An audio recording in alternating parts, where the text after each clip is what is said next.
Oh, baby. What a game two that was. My emotions went so up and down in that game, Blake. Like, I was just having, like heart attacks throughout, inside. But the Jazz pick up a gritty offensive battle, 129 victory over the Memphis Grizzlies. And while it seems like a big win, Blake, while it seems like a big win, it really wasn't as lopsided as you think it was. You turn that game on late in the fourth quarter, Utah's up by 18-17, but that wasn't really the story. Utah was up by 20 at halftime, but Memphis in the third quarter had that cut the lead to 2 and had the ball They were before killing it. Utah kind of took it away with it. And this just goes to show you how much of an impact that Donovan Mitchell has on this team, and it showed big time tonight as the Jazz tie the series up at 1-1. Blake, your thoughts? Yo, I just love to see Donovan Mitchell come in and have an immediate impact. It was so fun to watch. It had everybody smiling. To come out of an injury and just go immediately and just kill it. And also 25 points after even on minute restriction. 25 points. Really played lights out. Got going early. That was a big thing that a lot of people were talking about, Blake. They were like, he's on minute restrictions and hasn't played for 5 weeks. So what is he gonna come out like? He came out like the Donovan Mitchell that we know and expect him to, and not necessarily that we expected him to come out like that. I did not think he was gonna play that well tonight, but Donovan Mitchell surely exceeded my expectations of how he was gonna do tonight. His level of play, his decision making with the ball, Donovan Mitchell really just played an overall well game. And when I touched on it briefly in my opening statement, I said that Donovan Mitchell's impact was so huge, and you saw it. Yesterday, we shot 12 of 45. 12 of 45 from downtown. Just absolutely brutal. I mean, whenever you're shooting that number from downtown, 25%, that is brutal. But tonight, you bring Donovan Mitchell back. We shoot 48% from downtown. That is a very impressive clip. 19 of 39 from downtown in tonight's game. And, I mean, look at how much the offense scored. 141 points. Without him, 109. I mean, it's huge. And I know you want to touch on Gobert because you mentioned it during the stream. Gobert was the reason we won tonight's game, in my opinion. But what's your thoughts? I agree with that. I feel like he had a giant impact. But I really don't think that you can put this on one guy, I feel like this is a team win. This is something where they had to weather a storm, a huge storm in that third quarter, where Memphis, and I'll tell you, Memphis scored 43 points in that third quarter. Utah scored 29. So if that doesn't tell you anything, obviously Memphis was firing on the offense. And they brought it all the way to a 2-point game. I think that the entire, and all Jazz Nation, all of us Jazz Nation, were freaking out a little bit when that happened. Yeah, everybody was. When the Jazz were up 20 at halftime, I had no worries about this game. But then, when it was 2 and the Grizzlies had the ball, I'll tell you, I really, at that moment, thought, oh, here we go again. Right. Here's the classic Utah up by 20. It reminded me of Game 5 against the Thunder at first. You know what I'm talking about? 2018, we up 25 in the third quarter and blew it. Yeah. That's what it reminded me of. And I was like, I've seen this story before. Let's not have it happen again. And it didn't.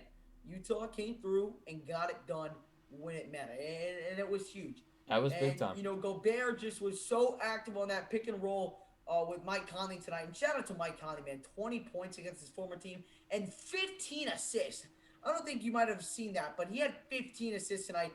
Mike Conley was just distributing the ball so well, and it was that pick and roll action which worked so well with Mike Conley and Gobert. A lot of times, they run it and Gobert would just be there, but a lot of times Conley was double teamed and he just find Gobert down low, and Gobert just was so huge. He had tons of offensive rebounds and threw down so many slam dunks tonight.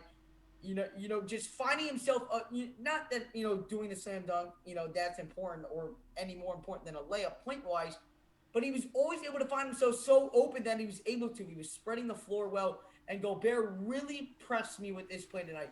There's been a lot of times that made me think, like, why the hell did we get this man the max? There's some games, not a lot, but there's some games. But tonight was one of those games where I was just like, Yeah. pay this man.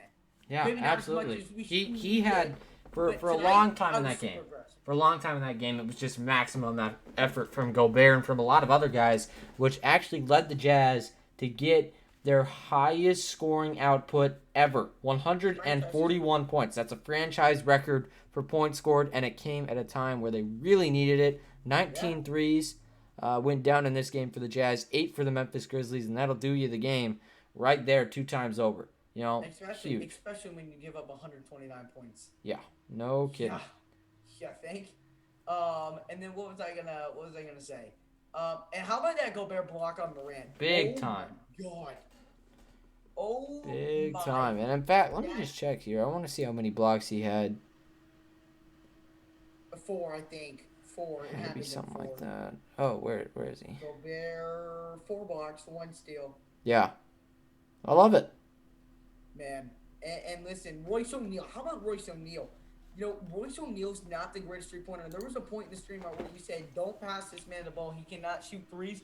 And as soon as you said that, man he knocked just down 4. lit it up, down man. 4 3-pointers, I think. In hold on, let me find him. Royce O'Neal. Yep, 14 points and 4 of 6 from downtown. As soon as you said That's that, solid. as soon as you said that, he just went off from downtown. And man, oh man, did we love it? It was something Fun to to watch watch. tonight, man. Offense, you know, there's stuff to fix on defense. You've got to stop John Morant. That's going to be big, especially on the road. And listen, the next goal is to take both on the road. At worst, you've got to win one. Yeah, I agree. You can't come back to Utah down 3-1. You won't win the series. But you can come back 2-2. Ideally, you want to come back 3-1, but game 3 is something. You know, I don't know what I'm expecting. I think Utah can get it done though. I think Mitchell's not going to be on too much minute restriction, especially since we get another 2 days off. We don't play till Saturday, so we'll have another full practice on a non-travel day in Salt Lake City tomorrow. Before I think Donovan Mitchell won't be on minute restriction or on a less restrictive minute restriction, and his impact will be even greater in game 3 on Saturday, and we hope you guys will make it for that stream. We'll be live, I believe. Hold on, Utah Jazz schedule. We will be live for that game starting at 9:10, 9:15 Eastern time on Saturday, and let's run it back. Let's take a 2-1 series lead, Blake. Yep.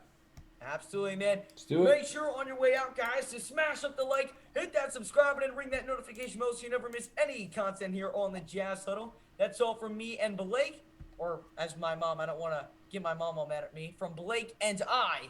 That's all from us, and we'll see you on Saturday for the Jazz and the Memphis Grizzlies game number 3 to take the lead. See you, everybody.